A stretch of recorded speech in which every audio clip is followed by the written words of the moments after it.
Very much, Bruno. It's an honor to be invited and to speak here today. I'm going to address the issue of civil-military relations in the Middle East and North Africa today, just during and in the aftermath of the Arab uprisings and how, to be more specific, the Arab majority uprisings have managed to affect and influence these relationships. But just by way of background, how did I get into this? I started my research looking at the transformations of non-state actors, specifically armed Islamist movements, from armed activism to unarmed activism. And that was the main topic of my first book. What I arrived in 2009, 2010 at this conclusion that these transformations will not last unless you have a thorough security sector reform and a thorough and a balanced civil-military relations. The dominance of arms in the region has been affecting the political spectrum, and the legitimization of arms, of using arms in politics, have taken various shapes, from hyper-nationalists to leftists to more recently religious manifestations. So I started, this was in 2010, and I started looking into the topic of security sector reform, and it led me in 2011 to civil-military relations. To illustrate one example I had from personal experience, in March 2010 I was in Tripoli, and Saif al-Islam al-Qaddafi at that point was hosting a conference to show off the transformation of one of the Libyan armed groups, the Libyan Islamic Fighting Group, the LIFG. So showing the leaders of the LIFG, the commander, the principal ideologue, the deputy commander of the organization, and inviting all these Western diplomats and journalists and academic experts to do this conference to show that they reconciled, and the LIFG authored this 416-page document legitimating their transitions to unarmed activism. And it was very clear that it was not a very much of a reconciliation or a thorough reconciliation, because it was more of a cooptation conference. That's in March 2010. In August 2011, so 18 months later, the same figure who was in the conference, talking about the 116-page book he authored with his colleagues about the transition to unarmed activism, was leading the armed attack on Bab al-Aziziyah, the headquarters of Qaddafi in Tripoli. The same guy. But not because he reneged on the deal, and this is what I wanted to highlight. It's because the security services mainly treated the uprisings that happened initially in Benghazi and then expanded all over the country in the very same way that they used to deal with uprisings throughout the 4 decades of Qaddafi's rule. Very brutal, and there was no revisions of the standard operating procedures. If one party, the armed non-state actor party, did their revisions and their delegitimization of using violence, the other party did not do any revisions of that sort, and it was more continuity than change, which engendered, the transformation, the collapse of the transformation, and then taking up arms again against the ruling regime. So this takes us to the common sparks that led to the Arab uprisings, and how did they impact the civil-military relations. And I'm going to talk a little bit about the security sector behavior from Tunisia to Egypt to Libya to Syria to elsewhere shortly. But before getting into this, I just want to tell you how I'm going to structure the presentation. I'm going to talk a little bit about the nature of the militaries in the region, and what are the dominant types of militaries in terms of their structure and skeleton, but also talk about how the political dominance of these militaries manifest themselves in the local context. And then how did the AMUs affect the militaries in the region specifically, and the story case by case of the attempts to have a more balanced civil-military relations in Tunisia, Egypt, and Libya, and why I believe that the cases were a failure in Egypt and Libya, and we're still not very sure how Tunisia will go, but it seemed to have some positive indicators so far. In terms of the nature of the militaries, if you looked at we have more or less 4 dominant types in the region, Greater Middle East and North Africa. You have the Guardian model, the military that believes that it actually established the modern state. It gave the state its identity, and among its duties is to guard and protect this identity and the state. And I think the best representation of that was the Turkish military depending on where you draw the line, either pre-2007, because the last coup attempt was 2007, or 2002 onwards from the rise of the AKP.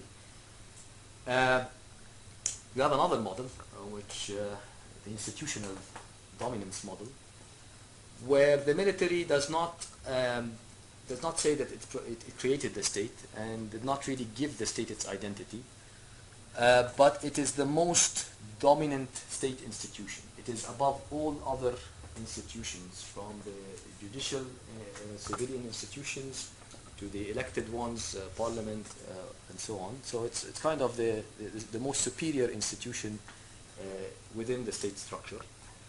And that comes with a list of perks, if you wish, privileges. For the military, some of them are political, and some of them are economic as well. And the 2 highlights of this or the most obvious types are the Egyptian and the Algerian military, where you have an institution dominant to all other state institutions, and whenever this dominance is challenged, you see a very aggressive and powerful reaction. And then a third type in terms of nature, where you have the military is not exactly an institution. It's more of a tribalized or a sectarianized institution, where you have a domination of a specific sect or clan within a specific sect or a specific tribe. It dominates the armed institution and is loyal directly to the leadership of the country. And the types are more numerous in that sense. So you had the Libya under Qaddafi, the tribal clan type. You have the case of Syria, of course, under Hafiz al-Assad and Bashar al-Assad. You have the case of Saddam as well, and the Takriti Sunni Arab clan and dominance in the military sector. You have the case in Yemen, but also you have almost all of the Gulf, Saudi Arabia specifically, where you have a tribal, a specific clan within a specific tribe that dominates the armed establishment. And then the fourth type, which is the rare type, is the less political, not apolitical, less political military, more geared toward the professional dynamics. And in the Arab majority world, you'll find Tunisia, pretty much a case. And it emerges as such as for various cases, for various reasons, and we'll talk about them shortly. So you have these, of course there are exceptions to these models, and you have they more of theoretical abstracts, some fit, some don't. In terms of the features of all of these armed institutions with all of their roles and natures, the first 3 are quite politically dominant. In a sense, they are political animals. They are focused internally. They look they have their own intelligence apparatuses that are looking inside the country at what's going on and the threats to, potential threats to the regime that they are part of. And some of them enjoy direct rule, in the sense that the military or an ex-military general is always the head of the state. Some of them at least enjoys the veto power. So the power to stop a policy from being executed or from being legislated. And they range from that, from direct to veto. Most of them are also internally repressive. In a sense, if you looked at from Morocco to Iraq, you will find the exception where you have a military who did not, or which did not commit atrocities against, internal atrocities against part of the population. Not the, so the general trend will be committing gross human rights violations against part of the population, and then the exception would be the ones who did not commit such violations. And a third feature, if you wish, is the limited combat capacity. So they are really lousy at winning wars. Despite the internal propaganda which serves to glorify the military rule.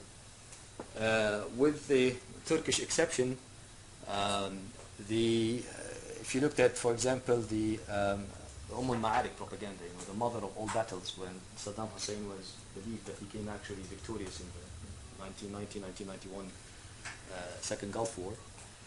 And the hyper-propaganda that was glorifying the military role, but in reality it wasn't that successful at all.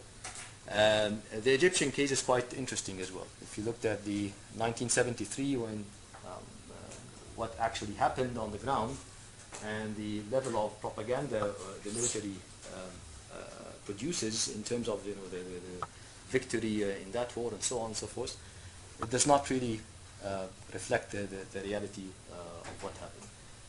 If you look actually at the history of the Egyptian military, if you can call it that, because the last victories it had is around a century and a half ago. After that, all losses. So you need to go back to the Ethiopian campaign, back when the military was led by Albanian and Circassian commanders, to find an actual winning in a war. Other than that, it's multiple losses. So you have this interesting mix of a gap between the reality and the rhetoric, but sometimes the believers believe the propaganda, and that affects the social perception of the military's internal. Aside from that, from 1949, well, actually some would put the date a little bit earlier, 1936, the coup in Iraq, which led the military to become more and more dominant in Iraqi politics. But some would draw a more clear line in 1949 with the coup against the Syrian parliament, Hosni Zaim's coup, which was, 49 was a year where 3 coups happened in Syria, so kind of a coup per 3 months. And from that engendered more dominant role for the militaries across the region. So that was followed by 52 in Egypt, and then 58 in Iraq, and 62 in Yemen, 69 in Libya, and then earlier on 65 in Algeria, and so on. So one coup after the other, and more of a dominant role of the militaries in the region, and more or less in line with one of the models I mentioned earlier. The challenges to the dominance started really once the coup happened, or started to happen. The coup phenomenon started to develop in the Arab majority world. It was not a straightforward process, meaning that the military did not win very quickly. There was multiple challenges to it, and the highlight of that in the Egyptian case, which I'm going to speak about, between 52 and 54, the military itself did not know what it wanted. The significant segments of it was saying, we did the coup to get get rid of a corrupt monarch, and to get rid of the British military presence in the Canal Zone. Aside from that, we recalled back the parliament, we do elections, back to normal. We put back the constitution in 1923, which was more of a liberal-leaning constitution, and that's it. Another part of the military did not really agree with that, but we'll come to that briefly later on in the presentation. the important part is that aside from the initial wave of coups, challenges started emerging from the 80s to these dominant militaries. You had an interesting challenge that, or you can qualify it as challenge in Sudan in 1985, when a coup was led by General Suwaid al-Dhahab against the dictatorship of Jafar al-Numeri, and it was pretty much the first time in Arab majority countries' history and the histories of Arab militaries where the coup leader says, okay, I'm done, I removed the dictatorship, now it's we're going to start a democratic transition process and free and fair elections. And he actually delivered on that in 86. Of course, another coup in 89 ruined the process, and we still have the coup leaders in power until the General Bashir in power in Sudan. So that was a fleeting 86-89 transition process in Sudan, where things were, of course, there is instability and chaos, but also freedoms and part of a democratic process that was fragile but ongoing. And then you had another challenge that emerged quite significantly in Algeria between 89 and 92, where then a reformist president who was seeing the collapse of the oil prices on one hand, the failure to deliver on the welfare state on the other, and youth protesters on the streets in the hundreds calling for economic reforms and political reforms, and then a military which was killing them in hundreds.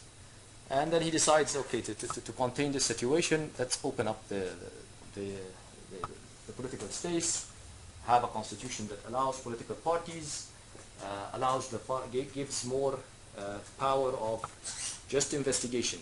So no oversight over the military, but you can actually call the defense minister to be questioned in the parliament, but no more than that. So give some legislative and political reforms in the country and constitutional reforms in the country that contain the public anger. And between 89 and 91, between basically February 89 to December or January 1992, there was a similar process to what happened in Sudan, where you had the military directly criticized on state-owned TV, where you have free and fair elections, but we know the rest of the story. The Front Islamique Jihadists won first the local elections and did a strike in June 91 to protest some of the electoral laws that were seen as gerrymandering for the FLN, the state's party, or the pro-regime party, and then won the elections of December, or won the first round of the elections in December 91 with a very high pitch on social conservatism level, but also on the criticizing the military, saying that they will hold the generals to accountable for the corruption in the food sector, in the oil sector, and leading directly to the coup of January 1992 and putting many of these activists and politicians behind bars. And then came Iraq 2003, also to challenge the military. And that you've seen something very similar to more or less the Falkland War effect on the Argentinian military, or the Cyprus campaign effect on the Greek military. And at that point in Argentina and Greece, there was regimes who came via coups and a dominance of military juntas there, and they were broken by a superior foreign military, the British in the case of the Falklands and the Turks in the case of the Greeks, in the case of Cyprus. And 2003 had a similar, of course, very different dynamics in many ways, but they had one component similar to that, where the Saddam Hussein's military-dominated regime was more or less broken. And then also a process of attempted transition was led by the coalition partner, and US-led, obviously, and all kind of consequences happened because of disbanding the army and the de-Baathification process, and a bit relevant and irrelevant in so many ways. But it undermined the temporary dominance of a tribal sectarian army dominating over the, or tribal sectarian military command dominating over the establishment and over the state. The consequences had, of course, many negative consequences, including the dominance of another sectarian tribal leadership over the military and security establishment, which led to what we have today, is the Arab-Sunni uprising first, and then after that ISIS. Then a third stage was initiated, and it was initiated mainly because of the what happened between 2010 and 2011, the Arab uprisings, or the Arab majority uprisings throughout the region. And what it did is, this was the first time where the dominance of the military establishment was challenged across the region, consistently at the same time across the region, but also by these large numbers of mainly civilian protesters. So it was not a coup on a coup, or like the 85 in Sudan, or a president from the top initiating a series of reform to contain the aggression of the military, or a foreign invasion, coming, breaking the military establishment and enforcing the new rules of the game. But mainly people on the street, or activists on the street, mostly youth, numerous in numbers, and chanting, the famous chant in Tahrir, Yasqut Hukm al-Askar, or down with military rule, in Tahrir Square in Cairo. So that was a bit of a different dynamic, and it was a region-wide, to a certain degree, dynamic. Now, the military's response to these were based on their nature, really. So if you go back to the initial models, the institutional model, whether the dominant or the relatively less political and relatively professional, had the following. In the Tunisian case, the military, less political, not very dominant, more professional, basically said, we're not shooting back, so the regime is gone, or the head of the regime is gone, flees the country. But this did something interesting, which did not happen in Egypt. It handed over to a civilian leadership, civilian political leadership. So it did not say, okay, the president fled now, we're kind of responsible for that, or at least partners with the youth who went out on the streets in that, and therefore we have share of the pie. They left it, of course, with multiple vetoes, and we can talk about the red lines, and we can talk about that later, but left it to the politicians, civilian politicians, mostly from the ancien regime, from the former regime of Ben Ali, but also allowing others to operate freely. Take a look at Egypt. That happens, the uprisings happens on the street, 18 days. The military, more or less, one of them, General Omar Ashour, comes and declares that Mubarak has handed over to the, and now the Supreme Council of the Armed Forces is taking over the leadership of the country. Not a civilian body of the politicians and the activists, nothing else. It's the Supreme Command of the SCAF, Supreme Council of the Armed Forces. And what is the SCAF? That was the question. My first question when I saw this, what is the SCAF? I've never seen the SCAF in anywhere, not in, and I checked the Constitution, the 71 Constitution, there's nothing about the SCAF. So what is the SCAF? And everybody bought it. It's like, it's the SCAF. With those guys, generals, sitting in the video, in the famous video, sitting, very seriously, and now the SCAF is ready to take over the country. And so, okay, what is the SCAF? You look at the background of the officers who are on the SCAF, half of them are retired generals, 10 years ago. So, unconstitutional body comes and suspends the constitution and takes over. Mostly are conservative old generals who were retired, handpicked by the field marshal, who was the head of the SCAF. So basically, he brought his buddies from cafes. You know, the retired generals who are not supposed to be in service are taking over. And the second half is handpicked group of generals from different divisions who were loyal to the field marshal. And this has brought the whole debate about is it a revolution, because this looks to me as a military coup, you know, of some sort, because where is the revolution? There was an uprising, yes, on the street and massive and everything, but in the end you handed over to a group of very conservative generals who more or less provided an unconstitutional body. It's very similar to what happened in Algeria in '92. You know, it's an unconstitutional body, the High Council of the state removes the president and takes over. So we had this in 2011. So the military reassesses the dominance, and I will talk about the effects of this a bit later, if I have time, sorry. Almost, I have 10 minutes and I am 25% done only. So we had a different scenario in Libya and Syria and in Yemen, where really the tribal and the sectarian model showed its actual impact.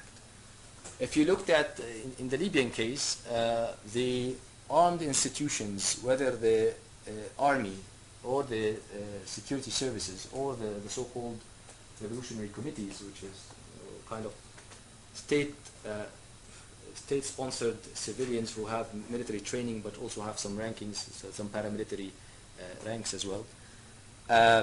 All of those were divided between the pro and the anti. So you have the Ministry of Interior, head of Special Forces, both Arabis, you know, from the eastern region, in terms of the tribal homeland location, you know, defect and go to the east.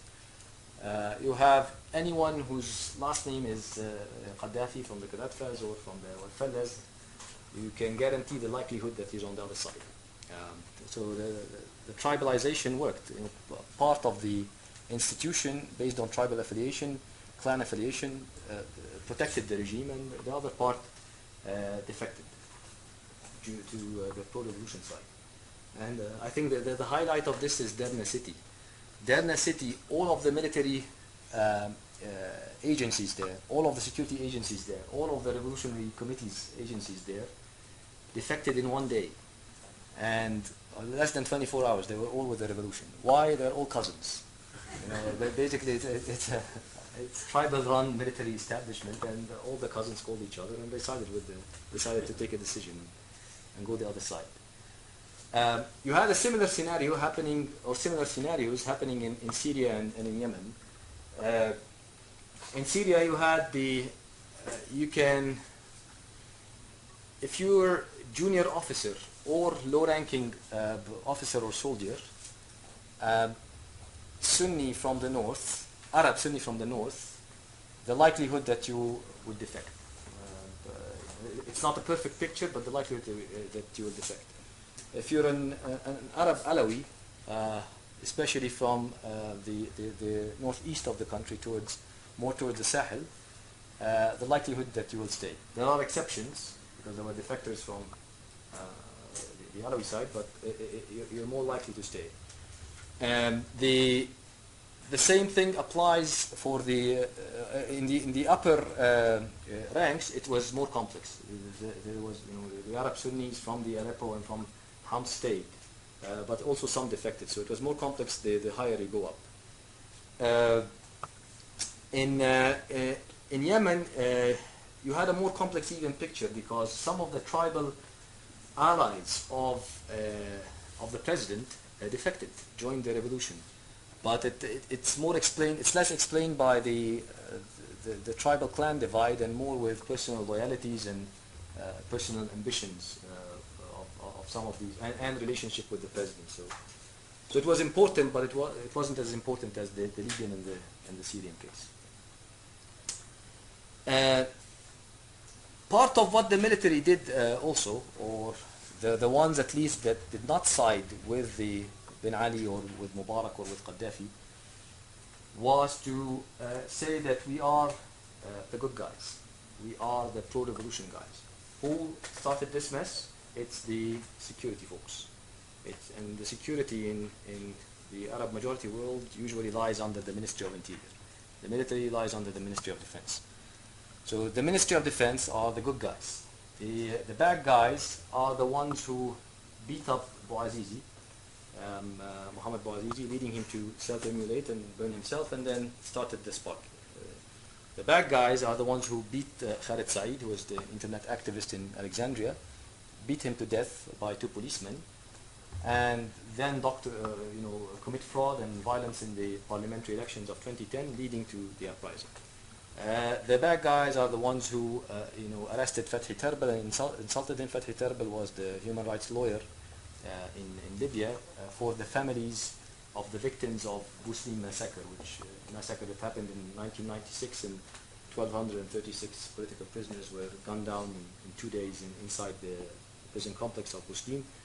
And Fathi Terbil was demanding compensations for them, and then he was arrested, and that sparked the uprising first in a specific district in Benghazi, and then it got bigger and bigger. So, the military, we did not do this. This is the security. I'm part of the military anyway, defected there. And the same thing happened with the guys who defected from Bashar's army to the other side, basically saying, well, we had nothing to do with it. This is the ones who removed the nails of the Dera kids when they wrote down with the military regime on the schoolyard, on the school walls. Were not us. This is internal security. Deal with them. We're fighting them now. So it was a way to say that we're different from the ones who started the Arab majority uprising. And if you want, to either deal with these guys in the battlefield, or you want to reform, have a process of security sector reform, then you have to come to us, and we will do it to you gradually, because we're the leaders now. In Egypt, that was the case. The SCAF, that conservative military body, was basically saying we're going to reform the Ministry of Interior, so not the activists and not anyone else. So you had what you had is really a disruption opportunity of this unbalanced civil-military relations throughout the region, an opportunity to balance these relationships to a certain degree, mainly by having some powers granted to civilian bodies and to judicial bodies over the armed establishments, and you can call it an attempt also at a thorough security sector reform on one hand, SSR on one hand, but also in places where there is an armed dimension to the revolutions in Libya and Yemen, also an attempt at a DDR, a demobilization, disarmament, and reintegration of the combatants. That was all opportunity around in late 2012, late 2011, early 2012. Then what happened? Well, very briefly, 5 minutes, right? Okay. Very briefly, we can go case by case in the Q&A, so because the details are too many in Egypt and Libya and Tunisia. But the generic lessons to be learned.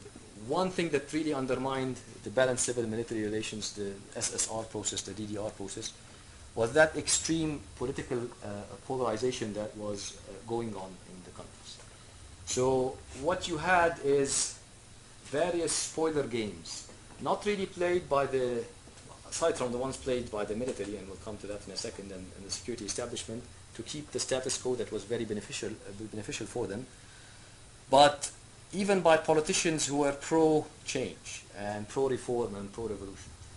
So if the military is cracking on my political rival, I'm okay with that. I'm not going to demand SSR. If the military or the security cracking on me, I will demand SSR. I will come and scream on all TV channels and say, I want reform of the Ministry of Interior. Other than that, I'll praise these generals if they are cracking on the other side.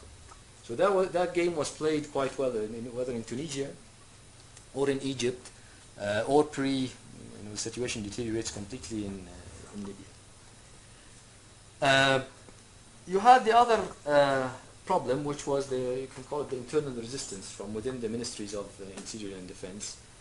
Because if you looked at most of the countries that went through a thorough SSR or a more balanced attempt at civil-military relations, you will find the pro-reform generals, whether gradualists or even the revolutionary types, or the pro-reform officers, were either dominant within the establishment, even though if the majority are non-reformist, but the dominance of the pro-reform factions was quite evident. So if you looked at Spain in 1982 onwards, when the Socialist Party win the elections and attempt to more or less balance the relationship with a mostly right-wing military establishment and with a lot of loyalty to Franco's legacy, or the Brazilian and the Argentinian transitions in the 80s, in the late 80s and early 90s, most of them found pro-reform generals and pro-reforms leaders within the establishment, and that was not the case. The pro-reform, whether in the Ministry of Interior or Defense, were either marginalized or reprimanded or in some cases just some cases imprisoned, even within a pro-revolution context on the street. So the famous case in Egypt was that of the General Coalition of Police Officers, which was I would say the most credible pro-reform organization of officers, usually junior officers, within the Ministry of Interior ranks that was demanding some reform. So I did some work with them on the security sector reform, and all of the officers, with exception only one because he had some connections, but all of them were either punished or reprimanded at one point. And now basically the few that stayed are more aggressive than or more pro-continuity than any of the leading generals who are anti-reform. So there you have to take even a tougher stance to legitimate yourself and keep your job. But the ones who stuck with the pro-reform agenda are either marginalized or out. So the internal resistance was quite significant. Third problem, this is again throughout the one quick example in Tunisia for the internal resistance as well, was the attempt by the former Minister of Interior to suspend one of the generals, or one of the colonels, who was implicated in killing protesters in Qasrain. He gave the order to shoot basically to death. And when he did that, part of the loyalists within the Ministry of Interior ranks went on strike. Banks without guards, embassies without guards, and to add things, the military police was supposed to take him to the court. To stop that from happening, they surrounded the headquarters of his office and made sure that nobody touches the guy.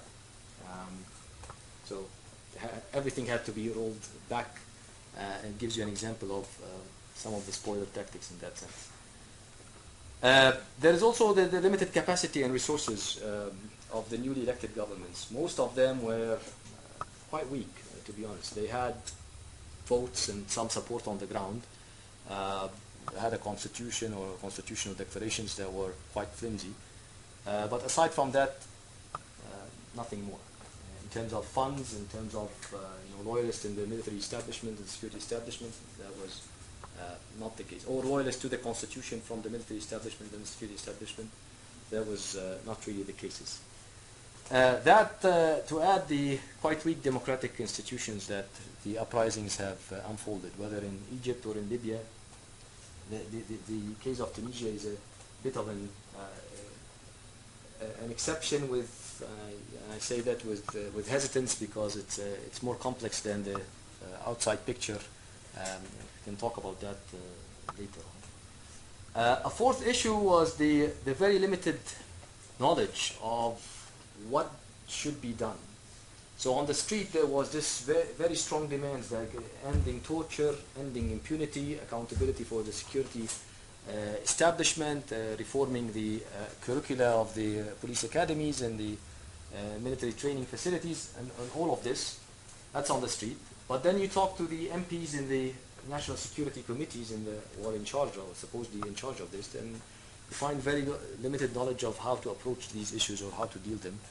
And more and more, their understanding was this is a technical process. that you will bring the expert, is going to write the paper for you and tell you how to do it, and then you take it and implement it, which is not really the case. And this is a very political process, and that was not the understanding in many of these committees. Two final things very quickly. I'm over time now, and I apologize for that. Is the regional context mattered a lot in civil-military relations and SSR processes. The regional context, you had patrons and powers in the region who perceived these uprisings as threat to the regime stability. And then further on, the core of the democratization processes also are threats to the regime stability. And then the SSR and the holding generals accountable and security agencies accountable, threats as well to the regime stability. And therefore we're very aggressive, and I'm talking about regional powers that have enough funds and enough investments to influence or to even foil any serious attempt at balanced civil-military relations and balanced thorough SSR process. Compared to that, you have the democracies, Western democracies and democracies in the region who are less, who are happy to provide some technical support and some advice on these issues, but at the same time they're not ready for a fight. If there is a real fight on the ground, then it's draining, it's costly, and so work it yourself, and then when things are done, come to us and we'll give you some advice. Which the other side, the pro-continuity side, was not taking this hesitant stance, was more aggressive in its approach and in terms of funding. And then the final issue that has to do with the DDR processes, specifically in Libya and in Yemen, and we don't know post-Bashar or after Syria get divided, we don't know yet. That an issue that will have to be dealt with if you want a balanced civil-military relations and thorough SSR process. And I'm sorry if I took too much time. Thank you.